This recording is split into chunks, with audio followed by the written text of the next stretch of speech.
Donc, vous êtes vraiment à l'avant-plan de la scène quand vous rentrez de ce côté-ci. Très important de faire attention à ce qu'on dit, ce qu'on fait et comment on le dit et à quel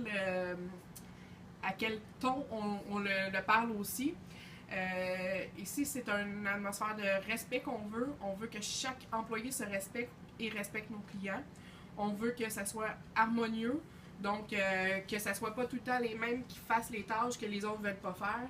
C'est important d'être délicat dans sa façon de parler aussi, de ne pas crier, de pas non plus donner des noms qui seraient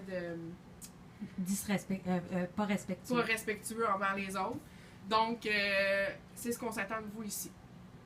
Au niveau de la plonge, on le sait, on est conscient, c'est pas la plonge idéale. Mais bref, comme vous allez voir tout au cours de votre parcours, on fait beaucoup de changements, on essaie de s'améliorer. À la base ici, c'était pas un local qui était une cuisine, donc on fait ce qu'on peut. Aussitôt qu'on a une idée ou les moyens, on ajuste puis on essaie d'améliorer les espaces de travail. Donc ici, au niveau de la plonge, ce qu'on s'attend, c'est qu'à chaque soir, puis à chaque changement de chiffre, que ça soit propre. Une plonge, c'est pour la vaisselle.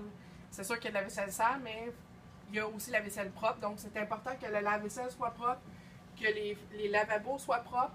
On ne laisse pas 3 tonnes de vaisselle à l'autre chiffre. C'est notre responsabilité. À chaque chiffre, chaque corps de travail, vous devez donner un endroit de travail à l'autre corps aussi qui est propre et adéquat pour pouvoir bien commencer. La seule chose qu'on tolère dans la vaisselle le soir, c'est de laisser les pots de sauce que vous avez transvidés à tremper pour qu'on puisse les réutiliser le lendemain.